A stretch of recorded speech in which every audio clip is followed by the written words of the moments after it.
मेरे बच्चों, आज हम जो है एक नया टॉपिक ले रहे हैं, वैद्युत अपघटनी विलयनों का चालकत्व।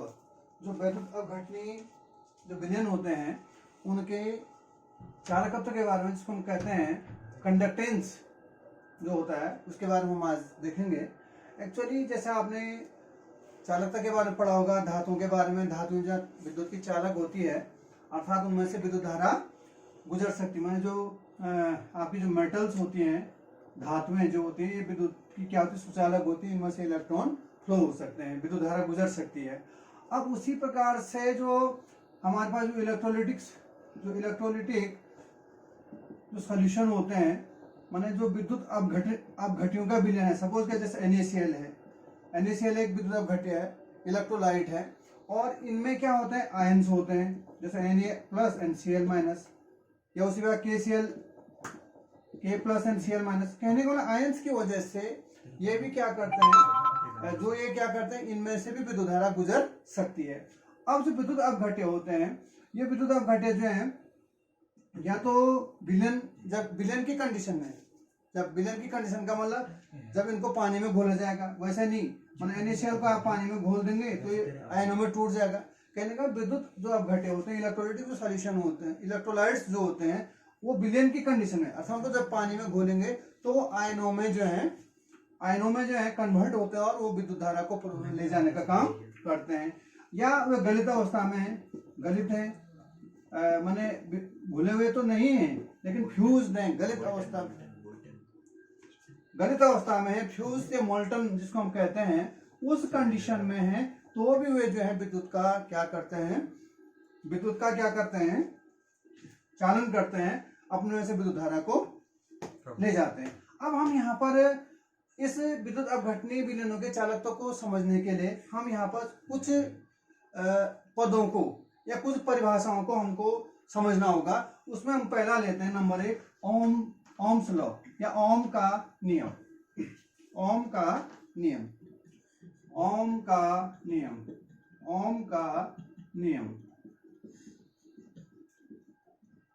ओम्स लॉ, ओम का नियम क्या कहते हैं? देखिए, वैसे हमने फिजिक्स में पढ़ा होगा कि यदि किसी चालक की ताप तथा कोई भौतिक अवस्था को न बदला जाए तो उसमें प्रवाहित जो विभवांतर होता है वो धारा के समानुपाती होता है। अब हम यहाँ पर केमिस्ट्री के टर्म्स में यदि ओम के नियम की हम बात करते हैं, तो ओम के नियम को यहाँ पे कह सकते हैं, कोई विद्युत अपघटनी विलयन है, उस विद्युत अपघटनी विलयन में प्रवाहित होने वाली धारा जो उस विलयन के प्रतिरोध के व्युत्क्रमानुपाती होती है। माने हम इसको यूं कह सकते हैं, किसी विद्युत अपघटनी चालक के विलयन में, कोई विद्युत अपघटनी विलयन है, उस चालक के विलयन में जो प्रवाहित धारा है वह उस विद्युत अपघटनी विलयन के प्रतिरोध के या विद्युत अपघटनी चालक के प्रतिरोध की क्या होती है, व्युत्क्रमानुपाती होती है। माने हम ये कह सकते हैं, ओम का नियम यहाँ पर केमिस्ट्री के टर्म में कह सकते हैं, किसी विद्युत अपघटनी विलयन के विद्युत अपघट्य का कोई विलयन है, उसमें प्रवाहित होने वाली जो धारा है चालक उस चालक के प्रतिरोध के व्युत्क्रमानुपाती होती है, इनवर्सली प्रोपोर्शनल होती है। हम इसको यूं भी कह सकते हैं, आई, अब इस प्रोपोर्शन को हटाना पड़ेगा, तो एक प्रोपोर्शन हमको लगाना, आई यहाँ पे V कांस्टेंट लगाता हूं मैं, तो I = V और 1/R। तो इस प्रकार से यदि मैं ऐसा भी लिख सकता हूँ, इसको V को 1 से मल्टीप्लाई करेंगे, V = IR। ये हम जो है ओम का नियम, हमने फिजिक्स में भी ऐसे ही पढ़ा था, ये आ जाता है। तो ये था हमारा यहाँ पे ओम का नियम, V = IR, जहाँ पे V क्या है, विभवांतर है, I क्या है, धारा है, R क्या है, प्रतिरोध रेजिस्टेंस है। तो एक तो था हमारा जो है यहाँ पे, पहला था हमारा ओम का नियम। दूसरा हम यहाँ पे देखते हैं, ओम के नियम के बाद दूसरी हमारी जो परिभाषा होती है वो है चालकता। नंबर दूसरा है चालकता। चालकता क्या होती है, कंडक्टेंस। चालकता जिसको हम कहते हैं कंडक्टेंस। कंडक्टेंस क्या चीज है, तो कंडक्टेंस क्या है, कंडक्टेंस को सी से प्रदर्शित करते हैं, सी से प्रदर्शित करते हैं। तो चालकता जो सी होती है किसी विद्युत अपघटनी विलयन की, जो चालकता होती है वह उसके प्रतिरोध के व्युत्क्रमानुपाती होती है, इनवर्सली प्रोपोर्शनल किसके, प्रतिरोध की, रेजिस्टेंस की। तो चालकता C बराबर हम लिख सकते हैं 1/R। जो कंडक्टेंस होता है वह क्या होता है, किसी विद्युत अपघटनी विलयन की जो चालकता होती है वह प्रतिरोध के व्युत्क्रमानुपाती होती है। तो हम इसको लिख सकते हैं C = 1/, चालकता, इसको हम ऐसे भी लिख सकते हैं, चालकता बराबर 1/40 रोध, ये हो गया। अब हम यहाँ पर इसका C = 1/R। अब यहाँ पर यदि हम कंडक्टेंस बराबर 1/R हो गया, हम इसका यदि मात्रक लिखना चाहें, कंडक्टेंस का मात्रक, तो कंडक्टेंस का मात्रक हो जाएगा C का मात्रक बराबर 1/प्रतिरोध का मात्रक। तो 1/प्रतिरोध का मात्रक क्या होता है, ओम होता है, तो बराबर हो जाएगा इसका मात्रक, ओम को ऊपर ले जाएंगे, ओम इनवर्स हो जाएगा।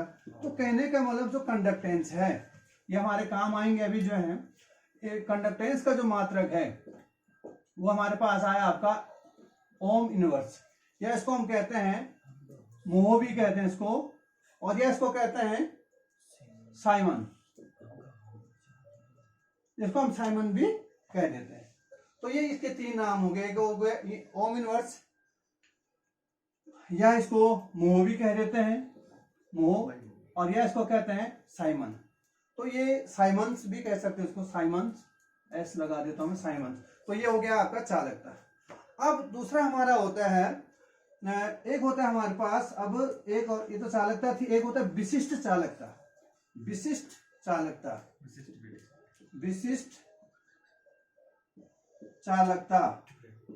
चालकता का इसको हम इंग्लिश में कहते हैं स्पेसिफिक कंडक्टेंस। ये हो गया स्पेसिफिक कंडक्टेंस। इसको हम जो है एक केस जैसे होता है, केस से प्रदर्शित कर, इसको कप्पा कहते हैं, इसको हम कहते हैं कप्पा से प्रदर्शित करते हैं। तो जो कप्पा होता है, कप्पा जो है विशिष्ट प्रतिरोध के व्युत्क्रम को हम क्या कहते हैं, विशिष्ट चालकता कहते हैं। अर्थात कप्पा हो जाएगा, या हम यहाँ पे ये कह सकते हैं थोड़ा सा, यदि इस विशिष्ट चालकता को समझने से पहले थोड़ा सा मैं एक चीज और बताना चाह रहा हूं। किसी चालक का जो प्रतिरोध होता है, कोई चालक है, विशिष्ट चालकता को बताने से पहले मैं थोड़ा सा आपको एक चीज और बताना चाह रहा हूं। कोई चालक है और उस चालक का जो प्रतिरोध है वह जो है चालक की लंबाई के समानुपाती, चालक का जो प्रतिरोध है वह चालक की लंबाई के समानुपाती, और जो प्रतिरोध है वह उसके अनुप्रस्थ काट के क्षेत्रफल के व्युत्क्रमानुपाती होता है। यह हो जाता है आपका। तो हम ये कह सकते हैं, माने कोई चालक है, उस चालक का जो प्रतिरोध है वह चालक की लंबाई के समानुपाती होता है, और जो प्रतिरोध है वह चालक है उस चालक के अनुप्रस्थ काट के क्षेत्रफल के व्युत्क्रमानुपाती होता है। और हम इन दोनों को यदि जोड़ देते हैं, इनको दो ऐड कर देते हैं, 1 और 2 को, तो हम गेट करते हैं R = L/A। या R = हमको एक वो लगाना पड़ेगा, कांस्टेंट लगाना पड़ेगा। तो हम यहाँ पे एक कांस्टेंट लगाते हैं रो और L/A। तो यहाँ पर ये हमने गेट कर लिया रो, R = रो × L/A। और यदि मैं ये देखता हूं कि यदि यहाँ पर R क्या प्रतिरोध है, ये रो है, इसको हम कहते हैं विशिष्ट प्रतिरोध। ये हो गया आपका विशिष्ट प्रतिरोध, जिसको हम कहते हैं स्पेसिफिक रेजिस्टेंस, या इसको रेजिस्टिविटी भी कहते हैं, प्रतिरोधकता जिसको हम कहते हैं, प्रतिरोधकता भी कहलाता है, प्रतिरोधकता, या इसको हम कहते हैं रेजिस्टिविटी भी ये कहलाता है। तो ये हो गया हमारा रो। तो हमने यहाँ पे देखा क्या है रो, हमने देखा कि R = रो × L/A। अब यदि हम यहाँ पर L और L जो है चालक की लंबाई को 1 सेंटीमीटर मान लें, और चालक के जो उसका अनुप्रस्थ काट का क्षेत्रफल है सेक्शन का क्षेत्रफल है उसको 1 सेंटीमीटर स्क्वायर मान लें, तो उस कंडीशन में क्या गेट कर लेंगे हम, R इजिकल टू, ये भी 1 हो गया, ये भी 1 हो गया, तो R 1/1 कट गया, तो R इजिकल टू रो हो गया उस कंडीशन में, जबकि क्या है, L बराबर 1 सेंटीमीटर और A equal to 1 centimetre square. उस कंडीशन, कहने का मतलब जो है, किसी चालक का जो विशिष्ट प्रतिरोध है वह जो है चालक के उस प्रतिरोध के बराबर है, चालक के प्रतिरोध के बराबर है, जबकि क्या हो, चालक की लंबाई 1 सेंटीमीटर हो और चालक के सिरों के अनुप्रस्थ काट का क्षेत्रफल 1 सेंटीमीटर स्क्वायर हो, तो उस समय जो उसका प्रतिरोध होता है वो क्या होता है, उसका विशिष्ट प्रतिरोध होता है। अब यहाँ पर मैं अब आपको फिर आ रहा हूँ विशिष्ट चालकता या कपा पर। अब कपा क्या चीज है, अभी मैंने एक रिलेशन दिया आपको कि यहाँ पर जो रिलेशन है हमारा वो है, वो रिलेशन मैंने आपको दिया है कि rho R is equal to rho L upon A, यह भी काम आएगा हमारे इसे, इसलिए। तो अब हम क्या कह रहे हैं, कपा, विशिष्ट चालकता की परिभाषा बता रहा हूं मैं। विशिष्ट चालकता, विशिष्ट चालकता क्या चीज है, जिसको हम कहते हैं specific conductance, specific conductance, conductance विशिष्ट चालकता। तो विशिष्ट चालकता को हम कप्पा से प्रसिद्ध करते हैं, एक के जैसे है ये कप्पा। तो कप्पा इज इक्वल टू, मैंने कहा विशिष्ट प्रतिरोध के व्युत्क्रम को, अर्थात कप्पा इज इक्वल टू 1/रो, ये हो गया। मतलब जो विशिष्ट चालकता होती है, विशिष्ट प्रतिरोध के व्युत्क्रम को हम क्या कहते हैं, क्या कहते हैं, विशिष्ट चालकता कहते हैं। अब हम यहाँ पर जो है कप्पा इज इक्वल टू, अब हम इसका क्या मान होगा, अब रो का मान हम यहाँ से निकाल सकते हैं। अभी हमने आपको रो बताया था, तो रो इस फॉर्मूले से हो जाएगा आपका रो इंटू एल, रो इंटू, मुझे यहाँ पर जो है कप्पा का मान निकालना है, तो रो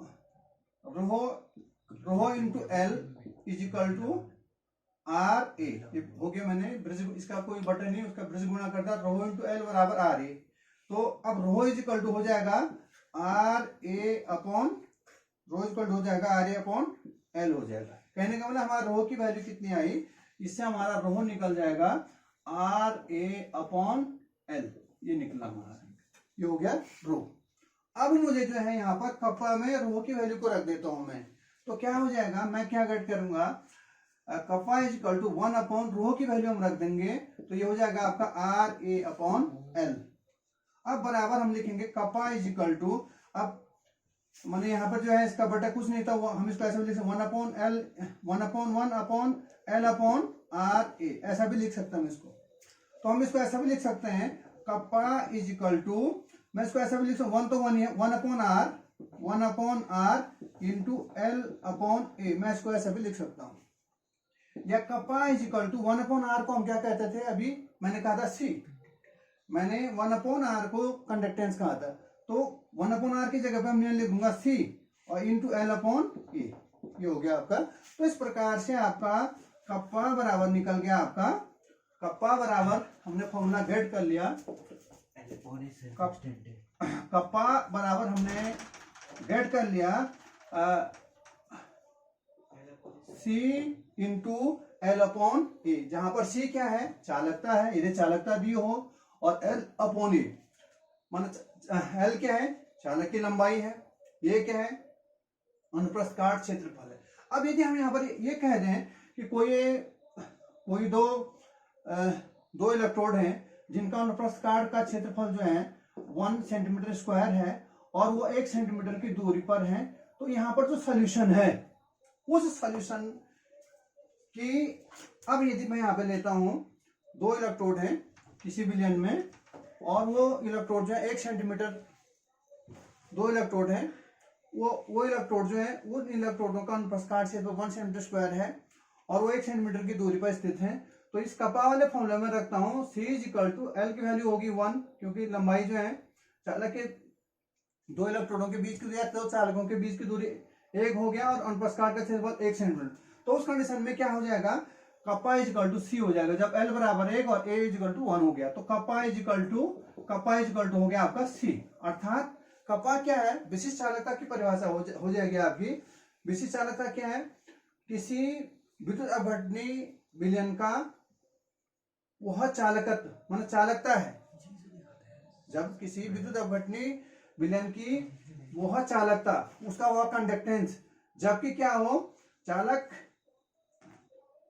के बीच की दूरी 1 सेंटीमीटर हो और चालक जो इलेक्ट्रोड है उनके बीच की दूरी 1 सेंटीमीटर हो, और जो चालक हैं या इलेक्ट्रोड हैं, इलेक्ट्रोडों का क्षेत्रफल जो 1 सेंटीमीटर स्क्वायर हो, तो उस समय जो है उस कंडीशन में उस विद्युत अपघटनी विलयन का चालक तो ही क्या होता है, उसकी विशिष्ट चालकता होती है, वो कंडक्टेंस कहलाता है। या दूसरे शब्दों में हम कह सकते हैं कि जो विशिष्ट चालकता है वह क्या होता है, विशिष्ट प्रतिरोध के व्युत्क्रम होता है, व्युत्क्रमानुपाती होता है। तो हम ये परिभाषा यहाँ पर हम अब यदि हम इसका मात्रक निकालने की हम बात करते हैं, तो मात्रक क्या हो जाएगा यहाँ पर, कप्पा का मात्रक। कप्पा का जो मात्रक है हम ये इसको इससे फॉर्मूले से निकाल सकते हैं। कप्पा का जो मात्रक है, तो kappa is equal to, kappa का मात्रक बराबर कंडक्टेंस का मात्रक, कंडक्टेंस का मात्रक में चालकता का मात्रक, चालकता का मात्रक बताया था मैंने ओम इनवर्स या साइमंस बताया था, इनटू एल, एल माने लंबाई, लंबाई का मात्रक सपोज करें यहाँ पर सेंटीमीटर लेते हैं, छोटी इकाई है, वैसे मीटर भी ले सकते हैं लेकिन यहाँ पर हम सेंटीमीटर ले लेते हैं, छोटी इकाई है क्योंकि 1 सेंटीमीटर की दूरी, क्योंकि हम एक्सपेरिमेंटली हम इसको कर रहे हैं तो 1 मीटर नहीं लेंगे, यहाँ पर हम इसको 1 सेंटीमीटर लेंगे। और इस अनुप्रस्थ काट का क्षेत्रफल जो है क्या है, ये हो जाएगा आपका सेंटीमीटर स्क्वायर। तो ये आपको गेट करेंगे आप, आपका जो है ये हो जाएगा एल सेंटीमीटर, ये सेंटीमीटर स्क्वायर, तो सेंटीमीटर से आपका स्क्वायर कट गया, तो आपका कप्पा की जो यूनिट हो जाएगी आपकी ओम इनवर्स, और सेंटीमीटर का स्क्वायर कट गया सेंटीमीटर, तो सेंटीमीटर इनवर्स। तो हमने गेट कर लिया हमारी जो कप्पा की जो यूनिट है, कप्पा की यूनिट हमको मिल गया, कप्पा की जो यूनिट है आपका वो मिल गया आपका ओम इनवर्स और सेंटीमीटर इनवर्स, ये आपका मात्रक हो गया। और इसको आप ऐसा भी लिख सकते हैं ओम इनवर्स, या मीटर इनवर्स भी लिख सकते हैं, ऐसा भी हम इसको लिख सकते हैं। या हमने ओम इनवर्स को साइमंस कहा था, तो हम इसको ऐसा भी कह सकते हैं साइमंस सेंटीमीटर इनवर्स, या साइमंस मीटर इनवर्स भी कह सकते हैं, बड़े यदि मात्रक की बात करें, लेकिन हम छोटा मात्रक ले रहे हैं तो हम इसको ऐसा कह सकते हैं। तो ये तो था हमारा विशिष्ट चालकता के बारे में। अब हम एक हमारे पास नेक्स्ट चीज आती है, ये कुछ परिभाषाएं जो हमको यहाँ पर समझनी पड़ती है। एक हम परिभाषा हमारे पास आती है जिसको हम कहते हैं cell constant, cell constant, cell constant, या जिसको हम कहते हैं हिंदी में हम इसको कहते हैं सेल कांस्टेंट, या इसको हम कहते हैं सेल स्थिरांक। सेल कांस्टेंट हुआ ये इंग्लिश में, और इसको हम कहते हैं सेल स्थिरांक। ये सेल स्थिरांक क्या है, सेल स्थिरांक ये पूछा जाता है, इसको हम जी स्टार से हम प्रसिद्ध करते हैं, जी स्टार। तो ये क्या चीज है हमें देखेंगे, यदि हमने कोई विद्युत अपघटनी विलयन, कोई विद्युत अपघटनी चालक है, उसका विलयन है, और वो जो विलयन है वो जो है अभी मैंने बताया था इससे पहले वाले में, ये इलेक्ट्रोड 1 सेंटीमीटर की दूरी पर है और उन इलेक्ट्रोडों की क्षेत्रफल जो है 1 सेंटीमीटर स्क्वायर है। तो ये मैंने आपको बताया था। तो कि जो सेल कांस्टेंट होता है, सेल स्थिरांक होता है, वो क्या होता है, जो विद्युत जो इलेक्ट्रोड होते हैं, इलेक्ट्रोडों के बीच की दूरी और इलेक्ट्रोडों के अनुप्रस्थ काट के क्षेत्रफल का जो अनुपात है, रेशियो है, वो कहलाता है आपका सेल स्थिरांक। मतलब capital G is equal to जो इलेक्ट्रोड है उन इलेक्ट्रोडों के बीच की दूरी, समांतर इलेक्ट्रोडों के बीच की दूरी, और उन इलेक्ट्रोडों के अनुप्रस्थ काट के क्षेत्रफल का अनुपात होता है आपका एल अपॉन, ये हम इसको कह देते हैं। अब हम इसको ऐसा भी लिख सकते हैं, तो सेल स्थिरांक जी बराबर हो गया आपका एल अपॉन ए, माने जिसको हम कहेंगे सेल स्थिरांक बराबर हो गया आपका, सेल स्थिरांक बराबर यह आपका हो गया आपका लंबाई बटे इलेक्ट्रोडों के बीच की दूरी और इलेक्ट्रोडों के अनुप्रस्थ काट का क्षेत्रफल हो गया। अब हम इसको यहाँ पर ऐसा भी कह सकते हैं, अब आप जानते हैं माने यदि, क्योंकि ये जो है हम इसको यदि हमने देखा भी यहाँ पर हम जानते हैं यहाँ पर इससे हम जानते हैं कप्पा इज इक्वल टू, हमने देखा भी यहाँ पे kappa is equal to C into L upon A, ये पाया हमने एक फॉर्मूला, हमारे पास एक फॉर्मूला आया था kappa is equal to C into L upon A, इससे पहले हमने पाया था। तो kappa is equal to C, और सी को हम क्या लिख सकते हैं, सी को हमने लिखा, सी बराबर आया था आपका 1 अपॉन, जिसको हमने लिखा था कंडक्टेंस 1 अपॉन आर, कंडक्टेंस को हमने लिखा था 1 अपॉन आर, कंडक्टेंस बराबर 1 अपॉन आर। अभी हमने बताया था कंडक्टेंस का मान बताया था मैंने, प्रतिरोध के व्युत्क्रम को हम वो कहते हैं कंडक्टेंस कहते हैं। तो सी बराबर 1 upon R into L upon A, ये फॉर्मूला हो गया हमारा। अब हम यहां पर ये भी कह सकते हैं, अब क्योंकि यहां पर हम ऐसा भी कह सकते हैं kappa is equal to C into L, L upon A को हमने क्या कहा सेल स्थिरांक, तो सी इंटू जी भी हम कह सकते हैं।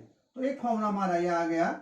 यदि इस पर सवाल आ जाता है, विशिष्ट जो चालकता है कप्पा बराबर हो जाता है आपका कंडक्टेंस इंटू क्या हो जाएगा आपका सेल कांस्टेंट, माने कंडक्टेंस इंटू, यदि आपको कप्पा निकालना, कंडक्टेंस दे चालकता दे रखी है और सेल स्थिरांक का मान दे रखा है, तो आप दोनों की मल्टीप्लाई कर देंगे। आप इसको ऐसा भी लिख सकते हैं, तो सी इंटू जी हो गया। या आप ऐसा भी लिख सकते हैं, एक फॉर्मूला और आ सकता है यहाँ पे, kappa is equal to 1 upon R into G, L upon A को हम क्या लिख देंगे जी, ये हो गया जी स्टार, माने ये सेल स्थिरांक हो गया।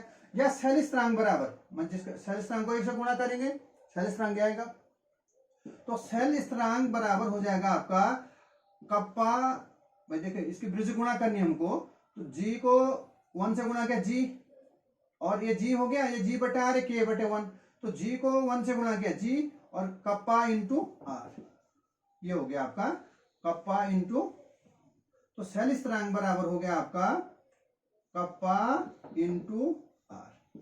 तो ये हमारे पास 2-3 फॉर्मूले हो गए। एक फॉर्मूला तो क्या हो गया हमारा, kappa is equal to C into cell constant, दूसरा क्या हो गया cell constant is equal to, दूसरा हो गया आपका, दूसरा फॉर्मूला हो गया आपका kappa is equal to conductance into, ये तो ठीक हो गया आपका कंडक्टेंस इंटू, जिसको सेल कांस्टेंट कहते हैं या सेल स्थिरांक कहते हैं। और यहाँ पर आप क्या देख रहे हैं कि जो इस फॉर्मूले से हमने निकाला, तो इससे आर हमारा निकाला सेल स्थिरांक बराबर होता है कप्पा इंटू, ये आर क्या प्रतिरोध है। तो हम इस यो भी कह सकते हैं, कहने का मतलब हमारा ये यहाँ पे ये भी हो जाएगा कि सेल स्थिरांक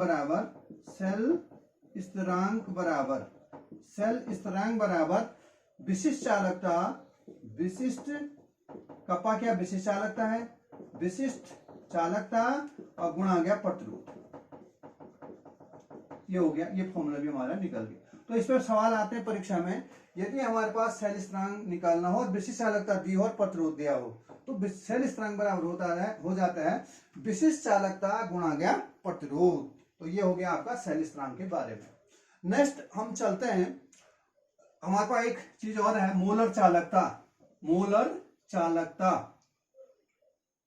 हमारे पास है एक चीज मोलर चालकता। मोलर चालकता, मोलर चालकता क्या चीज है, मोलर कंडक्टिविटी या मोलर चालकता, मोलर चालकता जिसको हम कहते हैं मोलर कंडक्टिविटी। मोलर कंडक्टिविटी क्या चीज है, इसको जो है हम लैम्डा एम से प्रसिद्ध करते हैं, मोलर कंडक्टिविटी ये हो गया। अब मोलर कंडक्टिविटी क्या चीज है, सपोज के लिए ये कोई विद्युत अपघटनी चालक का विलयन है जिसमें कि 2 समांतर इलेक्ट्रोड हैं, उनके बीच की दूरी 1 सेंटीमीटर है और इलेक्ट्रोडों के अनुप्रस्थ का क्षेत्रफल 1 सेंटीमीटर स्क्वायर है, ये हम बार बार कह रहे हैं। तो मोलर चालकता क्या है, जो है 1 सेंटीमीटर की दूरी पर स्थित, 1 सेंटीमीटर दूरी पर स्थित और 1 सेंटीमीटर स्क्वायर अनुप्रस्थ काट वाले क्षेत्रफल वाले इलेक्ट्रोड के बीच रखा कोई विलयन रखा है इनके बीच, जिसमें कि विद्युत अपघटक का 1 मोल घुला हो, विद्युत अपघट्य का क्या हो, इसमें क्या घुला हो, विद्युत अपघट्य का 1 मोल घुला हो, तो उसको हम कहते हैं, उसकी जो चालकता होती है उसको हम कहते हैं मोलर चालकता। या हम कह सकते हैं विद्युत अपघट्य के 1 मोल की जो चालकता होती है, हम इसको शॉर्ट में कह सकते हैं क्या कह सकते हैं, विद्युत अपघट्य के, जो विद्युत अपघट्य होता है, विद्युत अपघट्य के 1 मोल की जो चालकता होती है, 1 मोल की जो चालकता होती है वह क्या कहलाती है, उसकी मोलर कंडक्टिविटी कहलाती है। तो ये परिभाषा आपकी होगी। हम इसको यूं कह सकते हैं, मोलर चालकता क्या है, 1 सेंटीमीटर दूरी पर रखे 2 समांतर इलेक्ट्रोड जिनकी अनुप्रस्थ काट का क्षेत्रफल क्या हो, 1 सेंटीमीटर स्क्वायर हो, उनके बीच रखे किसी विलयन का वह आयतन है, इस विलयन का वह आयतन है जिसमें कि विद्युत अपघट्य का क्या हो, विद्युत अपघट्य का 1 मोल घोला, सपोज कि NaCl का विलयन, तो NaCl का 1 मोल घोला गया होगा इसमें, तो उस विलयन की जो चालकता होती है उसको हम कहते हैं मोलर कंडक्टिविटी। तो इस मोलर कंडक्टिविटी को हम यहाँ पर जो है, मोलर कंडक्टिविटी को हम जो है फॉर्मूला से दे सकते हैं, molar conductivity is equal to होता है kappa into 1000 upon C. C जहां पर क्या सांद्रता है, हमें फॉर्मूला भी आता है, हम इसको ऐसा कर सकते हैं। तो मोलर कंडक्टिविटी बराबर कप्पा इंटू 1000 अपॉन सी, या molar conductivity is equal to kappa into 1000 upon concentration को मोलरिटी भी कहते हैं, तो इसको हम मोलरिटी कह देंगे। तो मैंने यहाँ पर फॉर्मूला गेट कर लिया। क्या गेट किया हमने, मैं इसका डेरिवेशन नहीं कर रहा हूँ यहाँ पे, और वैसे डेरिवेशन भी हो सकता है, कोई इतनी आवश्यक नहीं है यहाँ पे। तो मोलर कंडक्टिविटी बराबर हो गया आपका कप्पा इंटू 1000 अपॉन सी, यहाँ पर कप्पा क्या विशिष्ट चालकता है, सी क्या है कंडक्टेंस है या चालकता है, या इसको हम जो कंसंट्रेशन होती है उसको मोलरिटी के टर्म्स में मोलरिटी कहते हैं। तो यहाँ पर हो गया molar conductivity is equal to kappa into 1000 upon M, ये फॉर्मूला हमने गेट कर लिया है, ये हो गया आपका।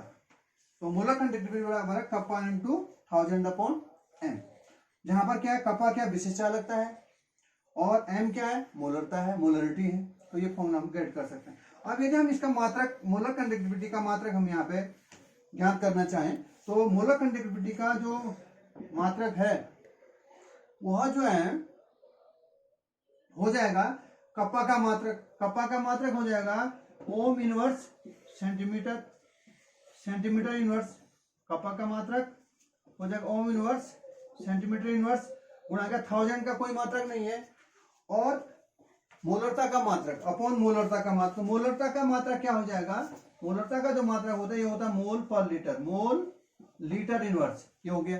अब हम क्या कर सकते हैं, हम इसको ऐसा भी लिख सकते हैं, मोलर कंडक्टिविटी का जो मात्रक है वो हो जाएगा आपका ohm inverse centimetre inverse into, उसको मोल को ऊपर ले जाता हूं तो ये आपका हो जाएगा मोल इनवर्स, और लीटर को ले गया जो है, लीटर को ऊपर ले जाऊंगा तो लीटर की वो हो जाएगी घात -1 खत्म हो जाएगी। या मैं इसको ऐसे भी लिख सकता हूं mole inverse centimetre inverse into mole inverse, और लीटर को मैं लिख सकता हूं सेंटीमीटर क्यूब।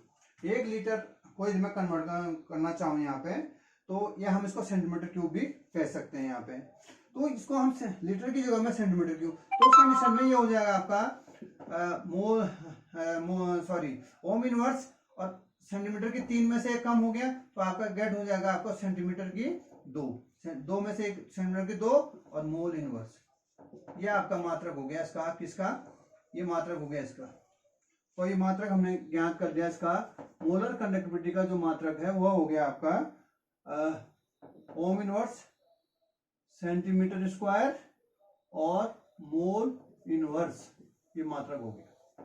तो इस प्रकार से हम इसका मात्रक ग्रहण कर लेते हैं इस फॉर्मूले से। केवल मैंने क्या किया यहाँ पे, बहुत आसान सा फॉर्मूला है, कप्पा का वो चाहिए और मैंने यहाँ पर लीटर को सेंटीमीटर क्यूब में कन्वर्ट कर दिया। तो ये हो गया आपका जो है मैंने क्या किया यहाँ पे, मोल को ऊपर ले गया, मोल इनवर्स, ठीक है, लीटर को ऊपर ले गया, लीटर हो गया, और लीटर को मैंने सेंटीमीटर क्यूब में कन्वर्ट कर दिया। तो ये सेंटीमीटर 3 में से 1 या 2 मोल इनवर्स, ठीक है, बिल्कुल सही है। ये जो है फॉर्मूला जो है सही है जो है। तो मोल को ऊपर ले जाएंगे यहाँ पे, तो ये मोल इनवर्स सेंटीमीटर इनवर्स तो ऑलरेडी है ही, मोल को ऊपर लेके मोल इनवर्स और लीटर को ऊपर ले जाएंगे लीटर, तो ये ठीक हो गया। तो और यहाँ पे जो है फॉर्मूला ठीक हो रहा है, ये सेंटीमीटर और मोल को और इसको मैंने सेंटीमीटर क्यूब लिख दिया, तीन में से ठीक है, बिल्कुल फॉर्मूला सही है ये ऊपर लिखो। तो ये जो है आपका इस प्रकार से आपका जो कप्पा का मात्रक है वो मैंने आपको यहाँ पे लिख दिया, that is the ohm inverse centimetre square and mole inverse. अब एक लास्ट है, एक परिभाषा इसमें और है, वो है आपकी मैं थोड़ा सा शॉर्ट में बता रहा हूँ क्योंकि वीडियो बड़ी हो रही है। इसका नाम है इसको हम कहते हैं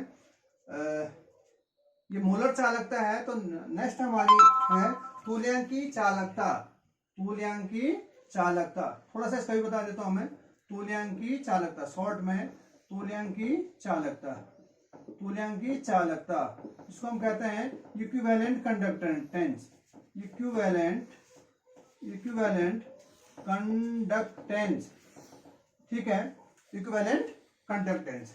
इसको जो है जो इक्विवेलेंट कंडक्टेंस है जो है